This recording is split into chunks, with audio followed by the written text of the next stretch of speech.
What's up, everybody, and welcome to the iReach podcast. I'm your host, Paul Robinson, founder and CEO of ConstructReach, a national consultancy and initiative that aims to diversify the construction, design, and innovation industries and empower a younger generation. We are here merging education, industry, and culture with a variety of featured guests that you do not want to miss. So let's go. iReach. What is up, everybody? We are back for another iReach episode. And listen, I know I say this because we do have some very special guests, but we got a really special guest. We go get into this. Y'all gonna enjoy this conversation. This is a personal conversation for me today. We got Mr. Deon Alexander on. Deon, what is up, man? What's up, everybody? Thanks for having me, Paul. Pleasure being here. Pleasure Yes. being on the road. Yeah, man, it's good to see you. We gonna get into it.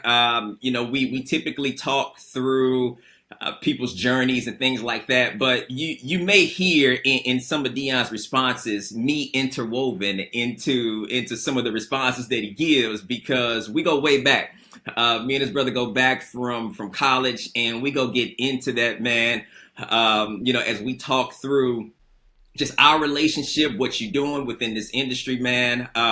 Which, you've always been a model of success for me. So we gonna let everybody else know, right? What I already know. But talk to me a bit, man, as we think about this industry, being construction, me and you, we both went to Kansas State University. We understand kind of where the industry is right now, wanting it to be more diverse as well, but also understanding all the different career pathways that exist within this industry, man, that we really try to shed some light on, and have representation, right? People that can relate to a younger, diverse demographic. You can see yourself being represented.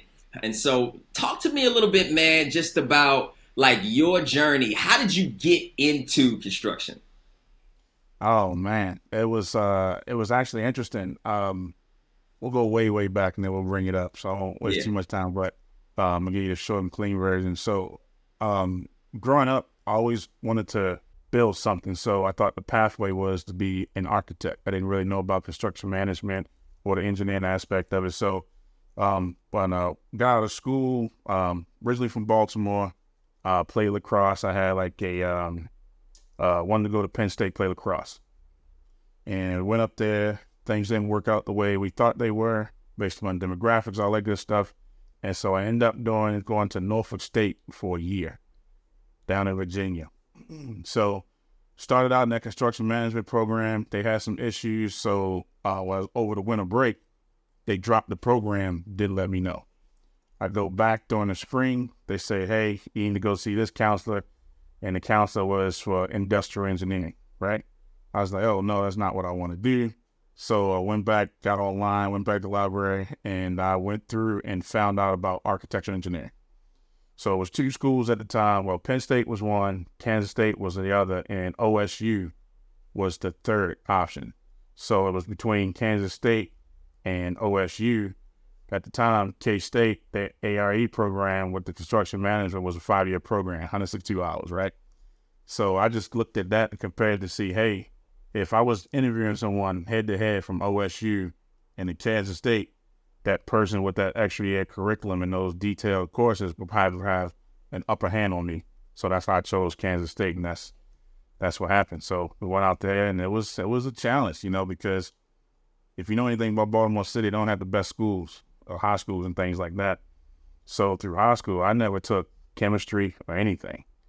So when I got to Kansas State, there was folks out there, they was like mathematical rock stars and chemistry rock stars from the engineering standpoint. So you had kids in high school taking college courses, and that was all foreign to me, right? I was so square from just growing up in a city like that. I actually thought that, you had cows to keep the grass cut on all the big pastures out there. I didn't understand that dynamic, you know what I mean? So I meet people out there in the Midwest to help around my edges in that regard. So it was one of the best experiences of my life, man. And obviously, meet you and Chris and everybody else that, we chop it up a bit. So, it was a termination. I went out there to get my engineering degree, and I was, hell-bent on getting it because, like I said, I had to take the longer route than most folks. So with that, I took Chem 1 like 3 times, bro. three times, you know what I'm saying? But it was just like, and it wasn't like I was just missing it by a point here and there, but I got through it, you know what I'm saying? And the same thing with that. So I just wasn't, I went out there just to get that degree and I was determined to get it. So, you know, you get to the what was the prerequisite program and all that type of stuff and get through all the physics and the mathematics and then you get set free. And then after that, it was cake roll, man. Man, listen. I tell you, because when you're in high school, you don't necessarily get a chance to have or get a chance to do life with somebody within the school that, where you get, I don't know, for me, and I can just speak for me, man. It's like you know people that go through things, but I think when you're in high school, you still kind of feel like everybody's on the same level and you kind of look into what's next post graduation. So when you start looking at the next stage in life, it's either working young adults or those who are in college. And so when I came on campus, man, and for the Kansas State program, right, they had architectural engineering and construction science management kind of all with under this umbrella, if you will, and then you kind of verge off and go your different paths. And so that's Right. how we met, man. And for one, right, we're talking about the need for more diversity within the construction industry. Listen, we experienced that Oh, in yeah. college as well. And Man, so when that's when right. I met you, right, like you and Chris were upperclassmen, man, and Chris was in electrical engineering, but you were like in my program, Right. and it was a hard transfer for me as well, coming from the city, coming from St. Louis.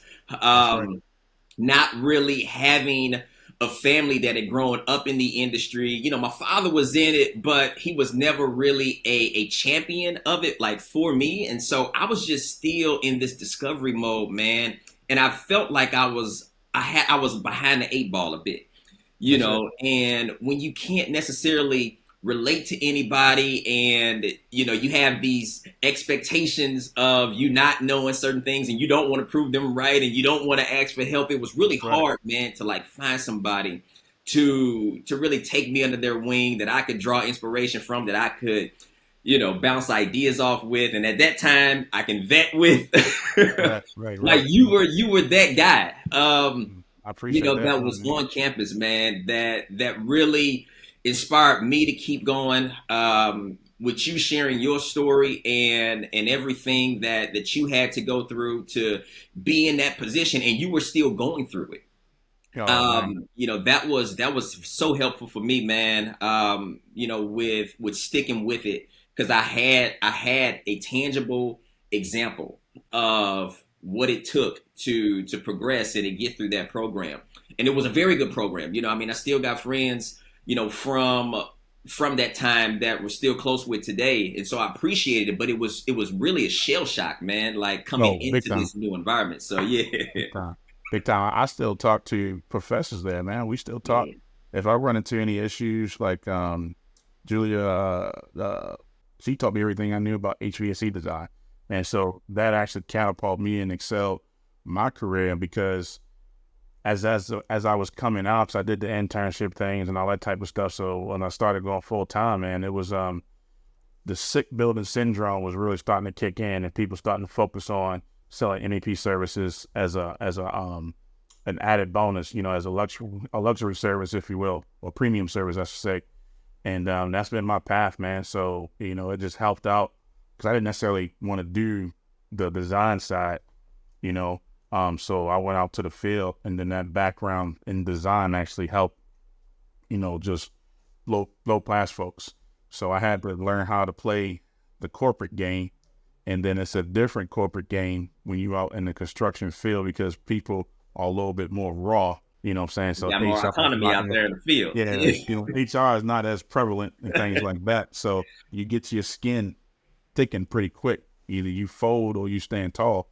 And you been from St. Louis and me from Baltimore, Simmons cities, man. Ain't no folding. You gonna stand your Yeah, ground. yeah, So you just had to figure out how to be politically strategic in some of your engagements, those type of things, and notice that just learn how to figure out the game. Everyone is not necessarily a fan. People got certain agendas, and our backgrounds, we try to open people I greet people with open arms wherever I go until they tell me how to treat them. Yeah. So that's how I approach it. You know what I'm saying? So whatever you need, I'm there. We'll do whatever until you tell me different, and then we'll go that route as well. Yeah. So Yeah. whatever way you want to take it, we can take it. Yeah. And that type of thing. But no, man, it was going on jobs, man, in rural areas that wasn't a whole lot of folks that looked like me. You'd be on the job site and you're the only type. So you got to deal with that dynamic. You know what I'm saying? So it's just, man, boy, I don't even think we got enough time to talk about everything. But I remember I worked in St. Louis. I worked on that Wash U. I did the rebuild of that Olin Library and the engineering building that they had there. And it was just crazy. I needed to save up for a car, man. And so I had this little small room apartment, man. And the landlord, they just kicked a guy out because he was breeding roaches, bro. Oh my gosh. He had a Joe's apartment. Well, it was crazy, man. He had an aquarium full of roaches, so I dealt with that for 3 months, man. Oh my but God. it was like, just going back what you was just saying, it's just the determination. It was just like, hey, I went out because my father hadn't been to college. My mother didn't go to college, you know what I'm saying? So, and then for me to go halfway across the country, I was out there on the island. So it was just a blessing to get, hook up with people like yourself and Chris, because that was the nucleus, pretty much. And I was just looking at some of the pictures. I think Talana might have posted something on Facebook and brought up the wedding, their wedding and everything, all that good stuff, you know what I'm saying? So it was just, it was good stuff, man. It was good times.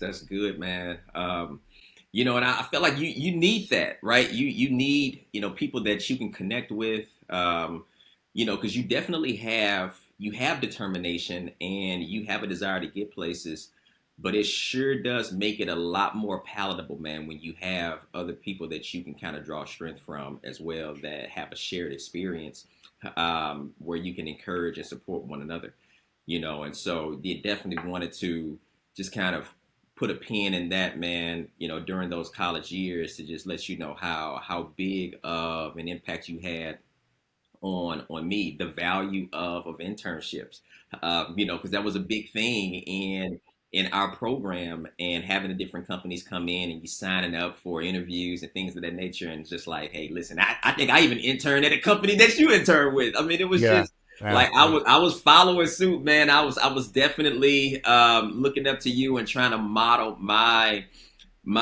career in school, man, kind of after you. I'm like, hey, if Deon about to graduate, listen, I gotta do this route, you know what I'm saying, to get toward graduation as well. And so definitely, man, had a huge impact on me. He knocked it out of the park, man. I remember we talked about some issue with man, what was that class? It was a structural class. I forget the list. She had glasses. Well, it wasn't like oh man, it wasn't statistics. It was gosh, but it was a tough class. Let's put it that way. Oh yeah, it was a few of those. Yeah. But anyway, long story short, man, it's just like, it's just sometimes you just need that extra boost, man. And like you said, representation is important. And sometimes, it get a little convoluted and taboo, when you talk about it, because the topics of representation, sometimes it gets real politically based, in the country and everything that we in and stuff like that. And the industry, especially with your program, your business and everything you're doing, is a need. Because shoot, it was back in 2001 where the company I was working for, they saw the trend of the skilled trade decreasing then, trying to get out and be active in your AGC, your local AGCs and those type of things, and just get the awareness out. So here you are, 10, 15 years later, and now it has an exponential effect, and that's what we're doing right now, just looking for a skilled trade. And folks, you got the social media now, the YouTube, the influence, all that type of stuff. I mean, you can make decent money. I know guys that's in industry now working skilled trades, they work 8 months out of the year. They go through, and the way these projects are going now, pretty much overtime is mandatory. So they banging out, 6 figures plus a year, and they can take 2 months off and then go back. It's a travel and everything like that, but that's just the nature of the industry, man. So it's major opportunity. And if you hit it right, there's so much leadership that's needed, shoot 2, 3 years, you can climb that ladder to where you need to be. Obviously, if you be responsible with your money and everything like that, I mean, you will live a nice, comfortable life. Don't necessarily knock the 9 to 5, because that's kind of like there ain't no 9 to 5 in construction anyway. So let's just be real about that. But it's this that's kind of seemed like the tone or the communication right now. The hustle mentality, which is fine, but at the same time, that 9 to 5 can launch some other things you're trying to do as well. So just don't discontinue that or discount it. And when you think about kind of when we were in school and then just kind of where we are today, I feel like conversations now about more diversity and more equity, man, are more mainstream now, right? Like it's a conversation that's happening in the intersection of society, which now you're not seeing this compartmentalization between work life and just life in general, right? Like you're seeing those lines blurred, and those conversations now are really happening. Talk to me a little bit about kind of what you've seen on a positive tip, man. From the time in which you first got into the industry to where you are today. The most positive thing I've seen is just the human element, and then culture is real big with me. I'm a family person, so I can't come to work worrying about if what someone's saying at the water cooler or whatever case may be, right? So I need to go into a place that fits my personality and vice versa. So that's the main thing that I push. And as I've gotten to senior level and executive level roles in my career, if I do decide to jump ship, one thing I would suggest is that, you definitely don't jump for lateral. Lateral movements, because it's not necessarily greener on the other side. You know what I mean? And so that positive I've seen is that I see more, they're trying to focus more on diversity, which is great. It's becoming, like you said, it's becoming normal now. It's part of the normal conversation. You know what I'm saying? So there's no shock when you come in and you see different faces, different representation, which I think is a beautiful thing to have. So, and not only that, you get different perspectives.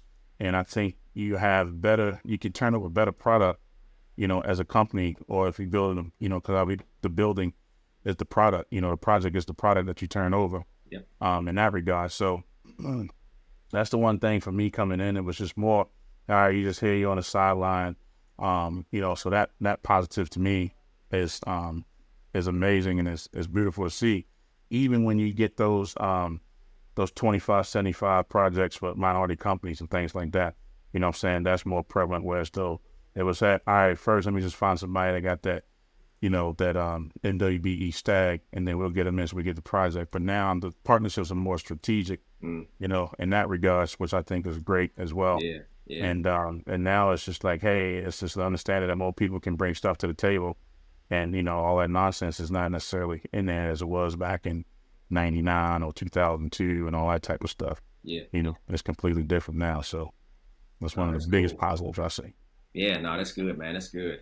Yeah, I mean, we're definitely seeing, things trending in a positive direction. And of course, right, we still have a long way to go. But I think it's very good, like you mentioned, some of the progress that we have seen and how normalized those conversations are beginning to take place within the industry, just because they're happening in the broader spaces of society now and more prevalent. So now listen, you've been in this game now for a minute, man, and you've seen a lot, you've experienced a lot. So I always like to ask this question. We let the pendulum swing on both sides, right? What's been your most challenging moment, but what's also been your most proudest moment? It can be a project, or it can just be an aspect about the industry. However you like to answer that, man, we kind of leave it open ended. But one of the reasons behind that is, listen, like thinking about trying to get younger people to think about ROI and to understand, especially in a social media age that we live in, like everything is not always blue skies and everything is sunny, right? Like it's not all good all the time, but there are things in life, man, that's worth the struggle. There are things in life where you get so much out of it. The dividends are so much, so high to where you're like, okay, I know I can take these couple of bumps, or I know I can deal with the realities that this brings because of the tremendous upside, right? And that's just life in general. There's it's showers, man, and it's sunshine, right? It's highs and lows, right? And so, talk to us a little bit about just the most proudest moment, most challenging moment. You can answer either one in whatever order you want to. But I always like to pose that question though. Yeah, I think my most challenging moment, man, was just trying to find out where I fit in. That was just for me, you know what I'm saying, and finding my lane and finding my avenue, um, um, in that regards, you know what I'm saying? Because it was just when you come from an environment that we come from, trust is a big deal, right? And so when you come in a place as though I've been on jobs, man, where I was the only person on there that had the skin complexion that I have, and folks wouldn't talk to me at all. You know what I'm saying? And this is a professional setting and that type of thing. So it kind of just like threw me a little bit. You know what I'm saying? So it can rally you, but for anybody that's watching this thing, don't let it rattle you.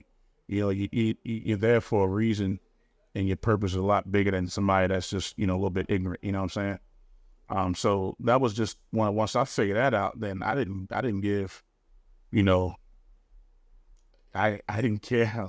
Yeah, a lot on the site, man. So the tone was a little bit different, but I didn't really care at all about what anybody thought, because my goal was, when I got into that project, it was like I need to get what I need to get me to the next level. So it was more focused on learning what I needed to learn and setting that foundation to build up my resume.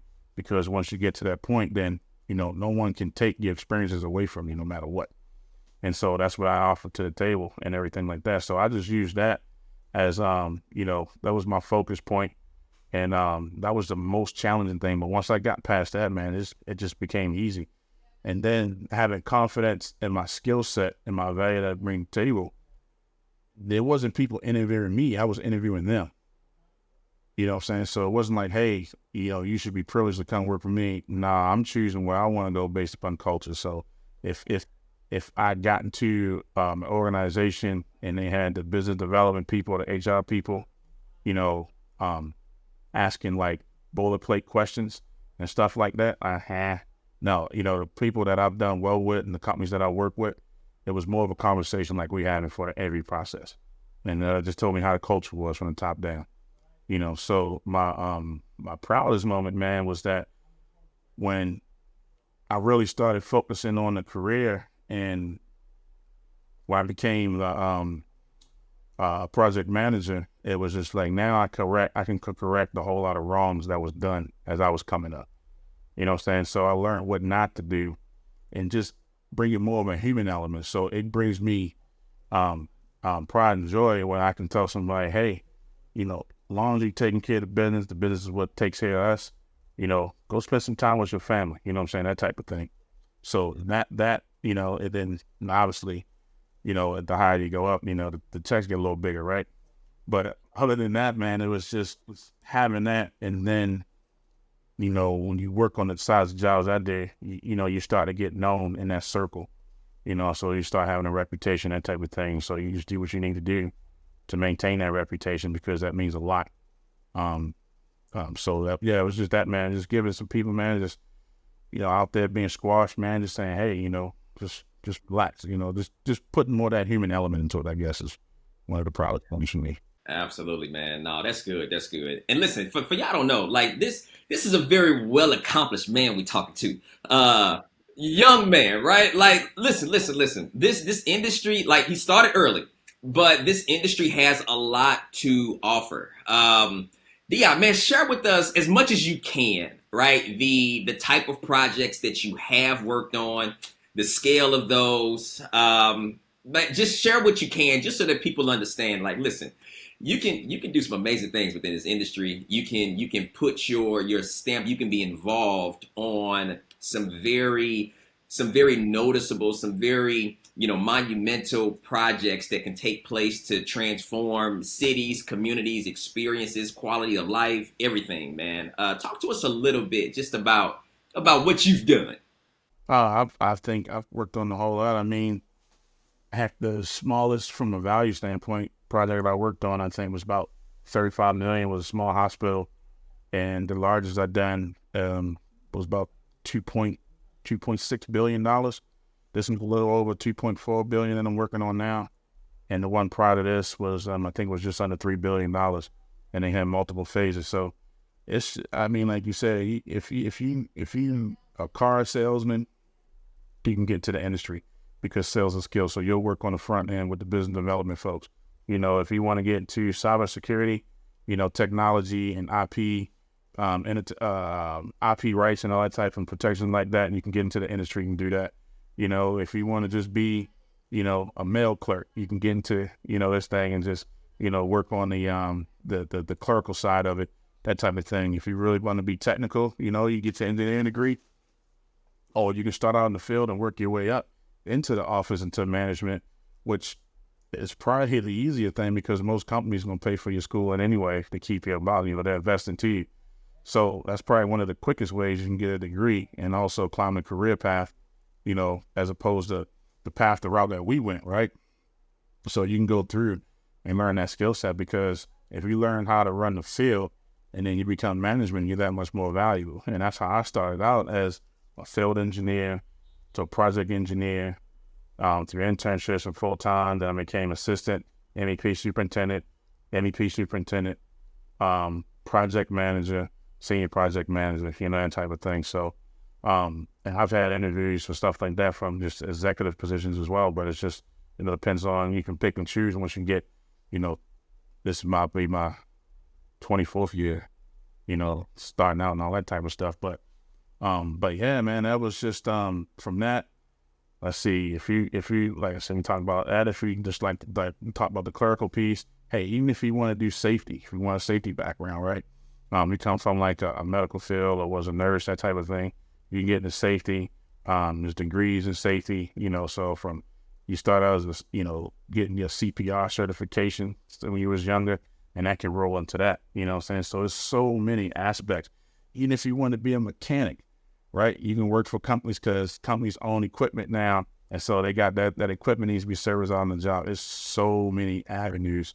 So, and it's wide open, you know? And if you get in there, you do what you need to do, you work hard and improve your craft, man, like the sky's the limit, because you're talking about, you know, pay vacations. And the best thing in this business is all about negotiation. So you can negotiate, you know, your 2 weeks to 3 weeks off to 4 weeks off, whatever the case may be.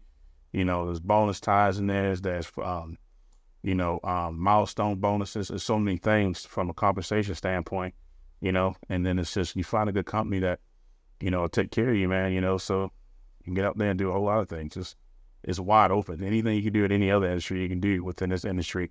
And then you can move around, you know, you can go, hey, I want to do project management. I'm going to go out in the front side and do the marketing piece. I forgot about that, you know, the marketing, the social media posts, all that type of stuff. You go on LinkedIn right now, you know, construction companies are heavily posting on LinkedIn and getting the word out, because it's all about relationships and things like that. So tons of stuff. Man, see, that's good. See why I stayed underneath it? That's right. See, you learn, you pick up a lot. All of those different connections to maybe interests that you have, that you probably haven't even correlated to a career within the sector of construction.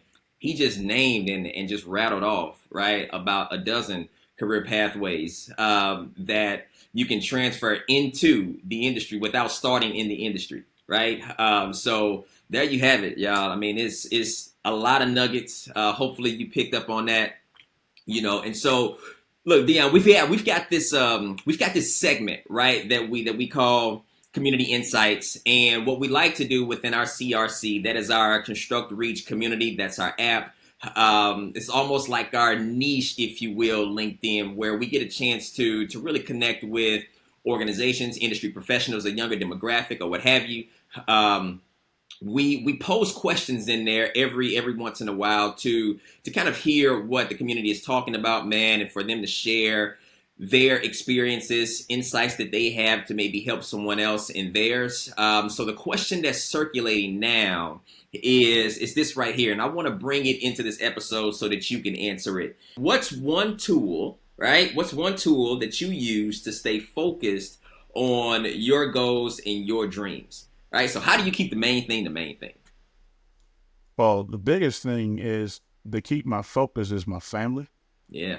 So far as the main thing is actually I go between two tools. So I'm kind of cheating a little bit. So I use the app called Todoist. You may be familiar with it. And then I use, since the company and my personal stuff, I use Microsoft 365 as OneNote. So what that allows me to do is that, so before I leave the job site, because this thing will run heck in your brain, try to remember, hey, did I remember to do this? I remember to do that, I remember to do that. Is that I do a brain dump of everything I got to get done the next day or the next couple of days. And so that helps me stay focused because, as a PM, getting out there, not only do I have the media staff and our site trailers or our site offices, but, on this one, we're going to probably max out close to 300 people on this job. You know what I'm saying? So it's just like, all right, so, it's trickled down from a management standpoint, but at the same time, you still the tip of the spear. So there's a lot of responsibility in that regard. So, you just got to make sure you stay on point because one thing about this industry is that time tells all. So it may be easy or slow in the beginning of the project with all the planning and finalize the design. But if you're not doing your job, that schedule going to catch up with you and it's going to show. You know what I'm saying? That's one of the worst things you can do as a leader, not just a leader here, but a leader of your household, leader out in whatever organization, is get people down your ability to lead, because you didn't show up or you forgot something or, those type of things. No one's perfect, so you got people in place and help things. But yeah, that Todoist, man, and that OneNote is helping. And then, obviously just getting everything in your calendar, schedule, reminders, that type of stuff. So that's something I had to learn, you know what I'm saying? Because I'm 44 now, right? So as I was going, I thought that, you don't know, you hear your parents complain about stuff. You're like, man, you just old, right? So you get certain things, it's like, man, you start forgetting stuff. You're like, I got to put some things in place, Yeah. to make sure you stay on point. But that's the one thing, man, that keeps the main thing. Obviously, I got a picture of my family and everything on my phone. Yeah. So that's a constant reminder of why, I travel 6 hours away from home every week and go back and do the things that we do and hang out with folks, and that type of stuff. But yeah, that's the main tool that helps me keep focused, stay on point. And then after that, man, it's just, you're just checking off lists. Yeah. So do the most important things first and then everything all that. And then just laugh, man. Laughter is a good tool as well. You know what I'm saying? Because this business is stressful. It can be stressful, but it's only stressful to folks who are not organized, don't got no systems in place. You know what I'm saying? So if you lollygagging out there like if you lollygagging out there watching this thing, and things not going your way, take responsibility is the biggest thing. Take ownership of it, and you'll be surprised how things start to go your way. If you slack and that type of stuff, and things not going your way, it's probably because you're not doing what you're supposed to be doing. Man, no, that's good. That's good. That's good. Well, that is time, man. Listen, we could have kept going. I got to have you on again, but brother, it's been a pleasure. Absolutely. Man, and listen, I always tell people that, hey, hopefully somebody is listening to what you said, because there's so much wisdom, there's so much knowledge that people drop during these episodes, man. And for you don't have to go outside of who's on this episode, because you were a huge inspiration to me. You've played a huge role into where I am today. Just and I'll close with this, man. Like, just how you heard him make the connection with all of these other jobs and career pathways and how they could be transferred into the industry of construction. You probably hadn't even thought about that before. Well, when we were in college, I'd always had an entrepreneurial spirit, and I didn't even know some of those things, right? But when I met this man, right, even going through college and getting our degrees, like he was letting me know just how to think larger as well. And he had always had an entrepreneurial spirit as well. And so, like, I just gleaned so much from him that has allowed me to be where I am today. And so I just want to say thank you, brother. Like you just had a Appreciate it. huge impact on me, my life, and I'm sure you've helped individuals, man, that got a chance to listen in. So appreciate it, man. Nah, I appreciate you, man, and keep doing what you're doing, man. Give Ebo my love, man. Tell her I said what's up, and those beautiful kids you got, man. Just keep doing your thing, man. Just leading out front, man. That's what we need. So just Absolutely. not only in our community, man, but just a whole. Thank you. Absolutely.